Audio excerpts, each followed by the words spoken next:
Awali aktivitas dan pelayanan Anda melalui renungan pagi menjadi putra dan putri Allah. Terdengar panggilan Roh untuk mengangkat salib, dan mereka yang mengangkat salib akan menemukan bahwa salib mengangkat mereka. Dituliskan oleh Ellen G. White bersama Pendeta Denny Kanajo. Selamat mendengarkan. Salam, salam sejahtera untuk para pendengar dimanapun Anda berada saat ini. Kita berjumpa kembali dalam mendengarkan firman Tuhan melalui audio renungan pagi. Pada tanggal 29 Juli 2021 dengan judul Yang Berani di Antara Milik Kesayangan Allah. Sebelum kita melanjutkan bacaan renungan kita pada pagi hari ini, saya mengajak semua para pendengar yang setia dimanapun Anda berada untuk berdoa bersama-sama. Bapa di sorga, terima kasih Tuhan Yesus, oleh karena begitu besar kasih dan rahmat Tuhan bagi kehidupan kami, lebih khusus sepanjang malam di dalam tidur kami. Hingga tiba di pagi hari ini kami dibangunkan dengan tubuh sehat dan segar. Sebelum kami melakukan aktivitas pelayanan pekerjaan kami sepanjang hari ini, kami rindu untuk mendengarkan kebenaran firman Tuhan. Curahkanlah kuasa Roh Kudus-Mu kepada kami. Terima kasih Tuhan, dengarlah doa kami dan ampuni kami Tuhan, karena kami sudah berdoa hanya di dalam nama Tuhan dan Juru Selamat kami. Amin. Ayat inti kita terambil di dalam Maleakhi 3 ayat yang ke-17, demikian firman Tuhan. Mereka akan menjadi milik kesayanganku sendiri, firman Tuhan semesta alam. Pada hari yang kusiapkan, aku akan mengasihani mereka sama seperti seseorang yang menyayangi anaknya yang melayani dia. Mari kita ikuti penjelasannya. Besarlah pekerjaan Tuhan. Manusia sedang memilih berpihak kemana. Bahkan orang-orang yang disangka kafir akan memilih di pihak Kristus.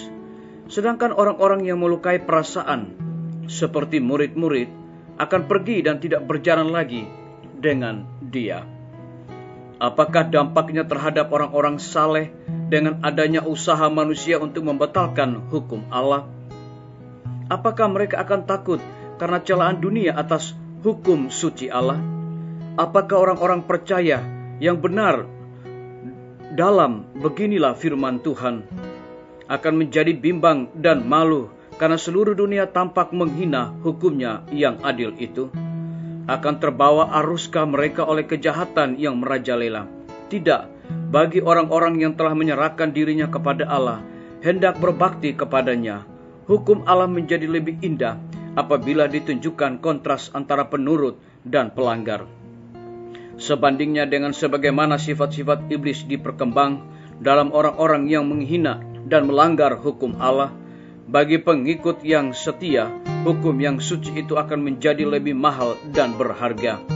Ia akan menyatakan, mereka telah merombak Taurat-Mu. Itulah sebabnya aku mencintai perintah-perintah-Mu lebih daripada emas, bahkan daripada emas tua.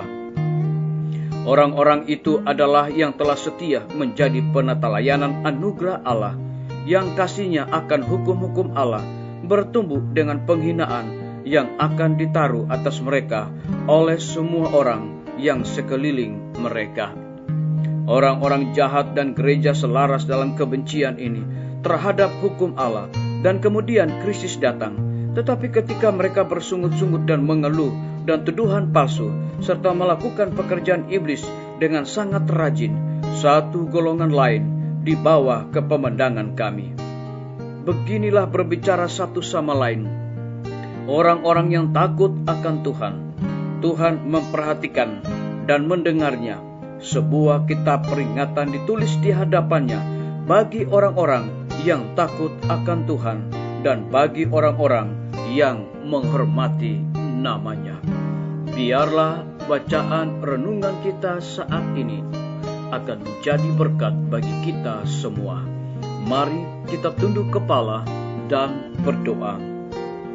Bapa di sorga, terima kasih Tuhan, oleh karena kebenaran firman Tuhan pada pagi hari ini mengingatkan kembali kepada kami bahwa manusia sedang memilih berpihak kemana. Bahkan orang-orang yang disangka kafir akan memilih berpihak Kristus, sedangkan orang-orang yang melukai perasaan seperti murid-murid akan pergi dan tidak berjalan lagi dengan Dia. Terpujilah nama Tuhan. Pada pagi hari ini hamba berdoa untuk pemerintah kami. Tuhan memberkati Bapak Presiden bersama dengan wakil, para menteri dan stafnya, Bapak Gubernur bersama wakil, Bapak Wali Kota bersama wakil, Bapak Bupati bersama wakil, camat dan stafnya, kepala desa, lurah, RT, RW, dimanapun mereka berada saat ini. Mereka sangat membutuhkan kuasa Roh Kudus, hikmat pengetahuan sorga, agar dapat menjalankan roda pemerintahan di tengah-tengah pandemi ini. Boleh sesuai dengan apa yang Tuhan kehendaki, dan lebih dari itu mereka dapat mengatur akan situasi kondisi pandemi saat ini untuk dapat menyelamatkan bangsa dan negara kami. Terpujilah nama Tuhan. Hamba juga menyerahkan para tim medis. Tuhan berkati dokter, perawat, bidan, dan semua para pekerja kesehatan yang ada di setiap rumah sakit bahkan puskesmas yang ada di Indonesia.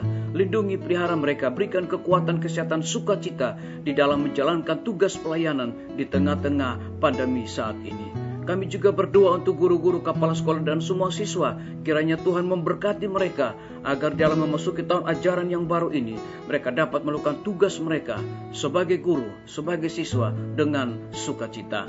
Kami menyerahkan pimpinan-pimpinan organisasi gereja Tuhan dari tingkat yang tertinggi sampai kepada gembala jemaat dimanapun mereka berada. Curahkanlah kuasa Roh Kudus-Mu kepada mereka. Berikan hati yang sukacita untuk melaksanakan segala tugas dan tanggung jawab mereka. Kami menyerahkan TNI, Polri, PNS, wira swasta, petani, pedagang, nelayan, ojek online, dan saudara-saudara kami yang ada di dalam penjara. Tuhan lindungi, pelihara mereka, berikan kekuatan kesehatan, dan juga biarlah mereka juga menjadi saluran berkat bagi sesama manusia. Kami menyerahkan juga para pendengar yang setia dimanapun mereka berada saat ini yang berulang tahun. Dengan bertambahnya usia yang Tuhan percayakan dalam hidup mereka, mereka selalu bersyukur dan melayani Tuhan senantiasa. Yang sedang sakit di rumah dan rumah sakit, Tuhan jamah tubuh mereka yang lemah melalui makanan, minuman, obat yang dipergunakan. Yang dalam kebimbangan, Tuhan berikan kepastian hidup kepada mereka yang membutuhkan biaya dan dana untuk kelanjutan pendidikan anak-anak mereka dan pekerjaan mereka. Kiranya Tuhan memberkati dan Tuhan cukupkan segala kebutuhan mereka. Terima kasih Tuhan, ampuni kami Bapa, karena kami sudah berdoa hanya di dalam nama Tuhan dan Juru Selamat kami. Amin. Sampai jumpa. Tuhan Yesus memberkati kita semua.